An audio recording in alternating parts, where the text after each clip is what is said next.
right. I first would like to mention that this is a very interesting problem. And if you find the energy to stay with me and watch this video until the end, I can promise you that you will learn things that not even your professor knows.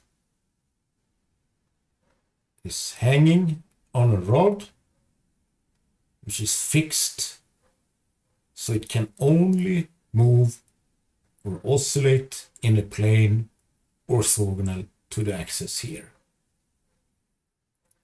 At the same time, the platform is rotating at angular velocity omega, which is a constant angular velocity. And when this pendulum is oscillating just a little bit here, then the question is, what is the frequency? It's omega, simply. So let's think about this. The easiest way to solve it is to introduce a coordinate system that is following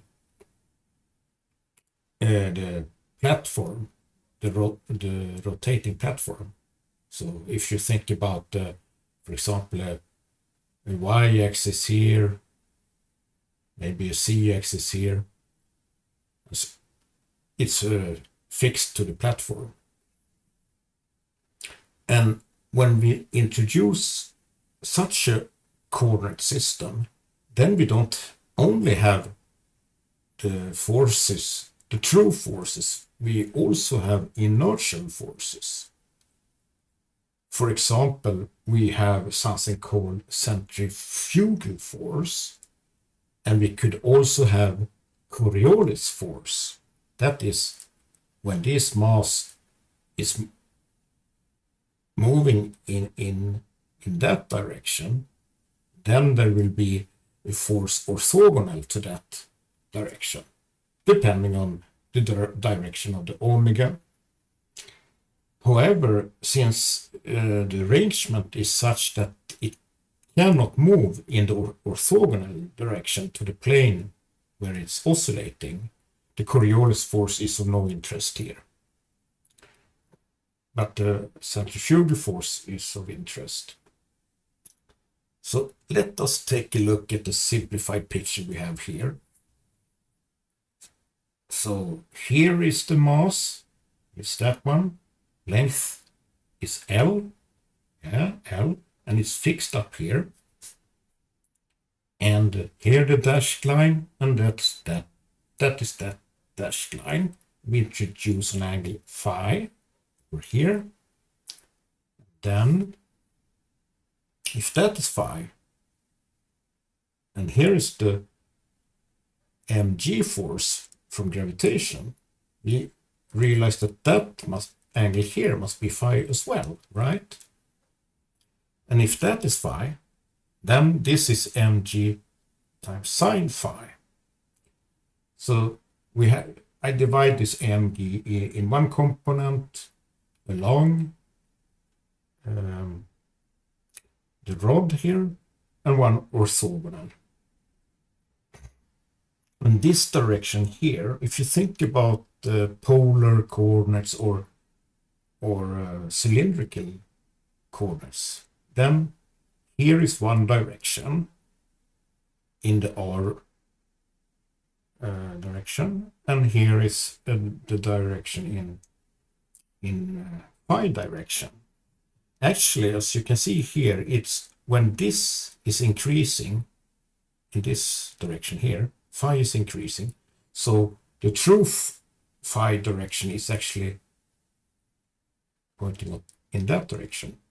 So this will be the force component in the negative phi direction. All right, so that is one force, mg, and then the centrifugal force is always, mv squared times, divided by the distance to the rotational center, or if you like m omega square, and then the radius, the distance to the rotation center. And here it's this distance here. It's over here, it's rotating like that.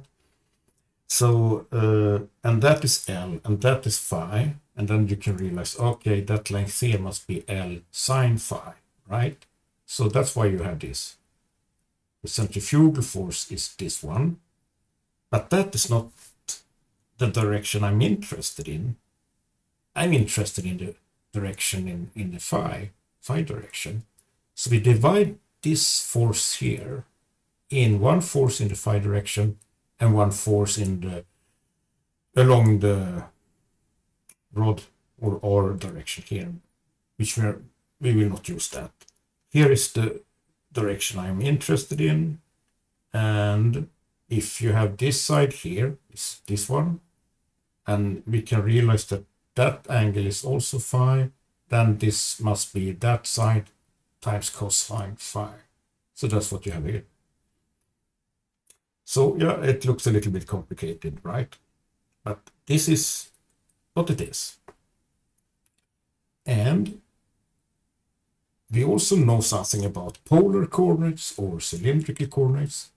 That is the acceleration in the phi direction, or the basis vector. Here I plot that in that direction. That's a unit basis vector. And then the general result for the acceleration in the phi direction is 2 times L dot phi dot plus L phi dot dot. But as L in our example here is a constant, this term is disappearing. So you only have this one. And you can look, you can Google acceleration cylindrical coordinates and you will find this expression. In an exam, I guess the professor would give a formula like this.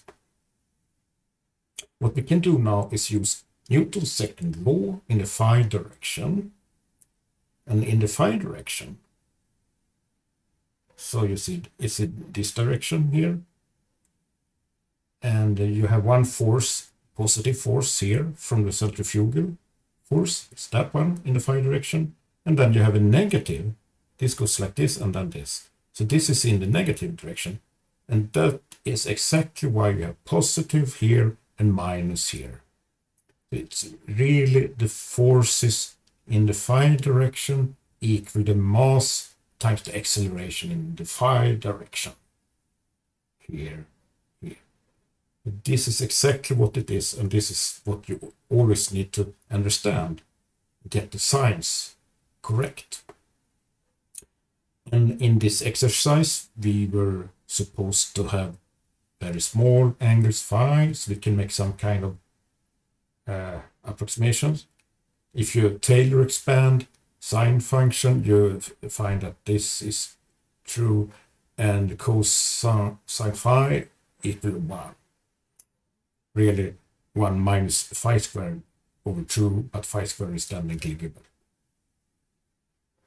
So we introduced that here. That phi, this is 1, this is phi, and also let's divide by m immediately. And what do you get? Omega square L phi, this is 1, minus g phi, yeah, equal L phi dot dot, yes. And this equivalent to this differential equation. And this is actually looking like the ordinary spring equations. We already know that. And the typical solution is given by this. For such a differential equation, where omega equal the constant here, the positive constant here. Omega square is a positive number, right? Right. And the initial conditions phi naught and phi dot naught will give the constants, the amplitude and the phase alpha here. And if we look at the details here, suppose the angular velocity phi dot equals 0 and phi at time 0 equal phi naught, yeah, then you find this is the final solution to that problem. Here we should note that it's an interesting thing happening if omega square, I mean the platform rotation here, if that is large, then something interesting can happen. So as you know, we can't really have the square root and expect a real number if what you have inside the square root is a negative number, because omega square is large, then this will be a negative number. So obviously in that case, this will not be a solution any longer. You will not have an oscillatory harmonic solution. We will get something different then. So let's look again at the differential equation. But now we know that the guy here is not a positive number, so you can't write it omega square really and think that's a valid thing. Instead we just, okay, let's introduce a constant k here, but think about it as k is actually less than 0, so it's negative. And the general solution for a differential equation like this is exponential solutions instead. This, and then m equal this, and you can write it like that. Phi equal this, phi dot equal this, and if we again use that phi dot equals 0 at time 0, yeah, then you get am minus bm, so a equal b. So then yeah, you can simplify this a little bit, and then let's say phi naught, then you get 2a, yeah. So you can write it like this, and this is exactly the definition of a cosine hyperbolic function. So here is the final expression for that case when you have a platform rotating fast, large omega. So here is the solution. So we can ask, okay, how does that look? It will swing up then. Maybe we can expect that if if this is very fast, then the gravity will not be so important, and the whole pendulum here will swing up here in some way, because the centrifugal force is so strong. So let's ask, at which time has it the angle becoming 90 degrees or pi half? So we can, okay, so then this should be equal pi half, and you can solve for the time and you get this expression.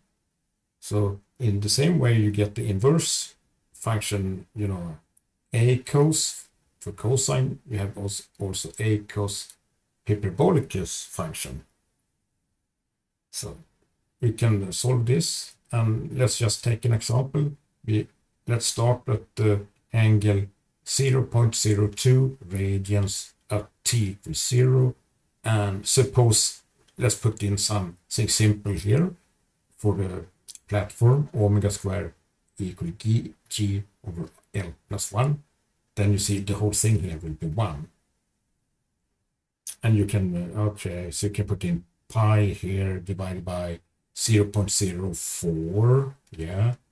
And a cos, you can do that in MATLAB, and you get about 5 seconds. So yeah, so it's supposed to swing up. Unfortunately, it's very easy to fall in the trap here. Because remember the whole differential equation from the beginning. What did we say, really? This one here is exactly correct, but we made an approximation here. So the differential equation is only valid for small angles phi. And what did we just do here? Looking at phi equal pi half. And that is not the small angle.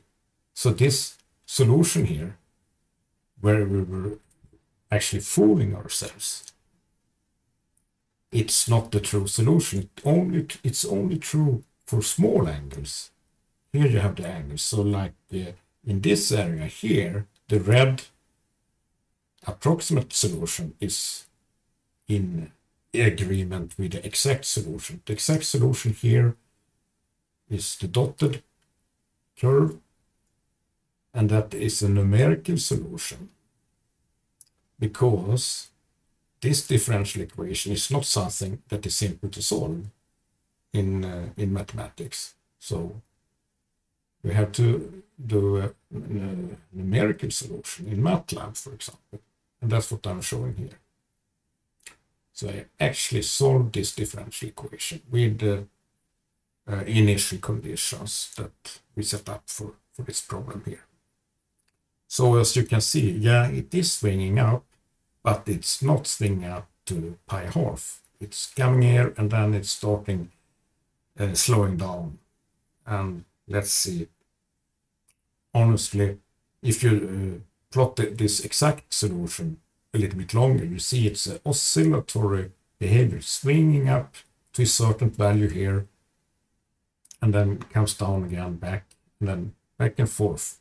So it would be a quite interesting physical experiment to do. And this is a numerical solution, so we are not completely certain, of course, if that is really the solution. Because, you know, in numerical analysis, sometimes things doesn't work out as we expect. So let's see if we can check if this is having the properties that we would expect. So one interesting thing I see here, the phi here is increasing and then it's starting decreasing. So the derivative here is 0 here, or as the notation we use in physics, phi dot is 0, and also here. And probably also in this neighborhood, phi dot equals 0, and here.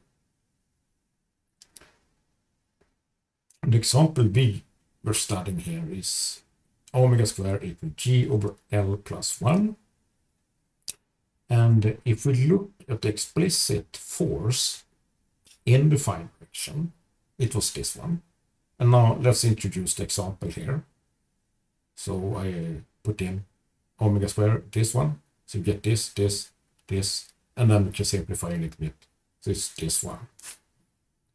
And now let's go to the definition of potential energy. F equal the negative gradient of U. U is the potential energy. And also we were working in cylindrical coordinates, polar coordinates. It's the same thing if we don't care about the z-axis. And then you see, okay, the gradient in the phi direction is actually that guy here. So F in the phi direction should be equal this part, but the negative one, since it's a minus here. And rho here is the length, but in our problem, it's a constant length, L. Okay, and F, yeah, it's U, so du the phi. So this is something we need to think about. And F phi from Newton's second law, I got it here, exactly. And now we have to be a little bit smart to figure out what is U then. And one can try how should it be looking like, you know, and then take the derivative and see if we can get this one here. And it turns out that the potential energy as a function of phi is exactly this one here. Plus a constant, but a constant is of no interest in physics since forces is the derivative and the derivative of a constant equals 0. So I don't care. And now, if we have the potential energy, then we can write the mechanical energy. And the mechanical energy is the kinetic energy plus the potential energy. And the kinetic energy in this system here, what is that? Yeah, the only thing you can only oscillate in this plane here, you have a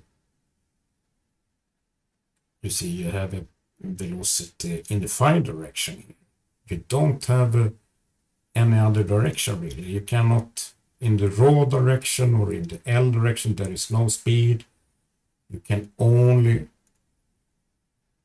when this is rotating, is always in the phi direction. It can move here. Nothing else. And there is no c direction, so only phi.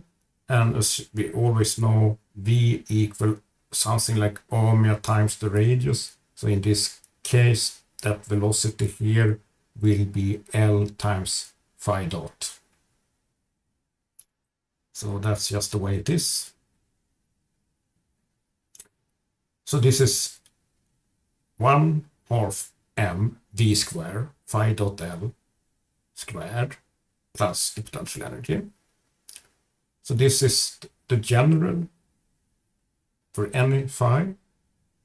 But from the start, we said that, yeah, we had phi dot equals 0, and we started from a certain phi naught. So from the start, there wasn't any kinetic energy. It was only potential energy. So it's this part here. And for any angle later on, there is kinetic energy potentially, but this must be the same as u naught, the potential energy from the beginning. And here I would like to see, does this look good that there should be a phi dot equals 0 here somewhere? This is the numerical solution. Let's continue here looking at the true analytic energy analysis here. So if here you have an equation, when is phi dot equals 0? For which phi? Yeah, if phi dot equals 0, the kinetic energy disappears here, and you only have this equal this, right? And so what we have here, u naught, that's just a constant, and here is a function of phi, and this we can plot in MATLAB. We can introduce a variable phi equal 0, 0.001, 0.002, and so on up to 1, and then plot the function minus u naught, the potential energy from the beginning. And this is what I have been plotting here. U minus u naught for the various phi. And when this is equal, it means u minus u naught equals 0. And you see, here you have the 0 line here. And this function, u minus u naught, is passing the 0. That point there, and another point here. Phi naught, that angle, and then another angle here. And this is from pure analytic energy analysis. So it's no numerical mistakes or anything like that in this reasoning. So phi naught and 0.618 or the phi's where phi dot equals 0 from this. And as you can see here, when I plot this function here, phi, and then you see phi dot equals 0 here. And which phi is that? Yeah, 0.618 is there. And that is just containing with time it's oscillating back to this 0.618, and this will continue. And we also have here it's 0 at phi naught, which is 0.02, very close to 0 here. And so the derivative is also 0 here somewhere. Boom, boom, boom. In the same way you have phi dot equals 0 here, here, here, here, and so on. Phi dot equals 0. So I would say that it's likely that this numerical solution is correct because we have checked that it makes sense. All right. Thank you very much. See you later.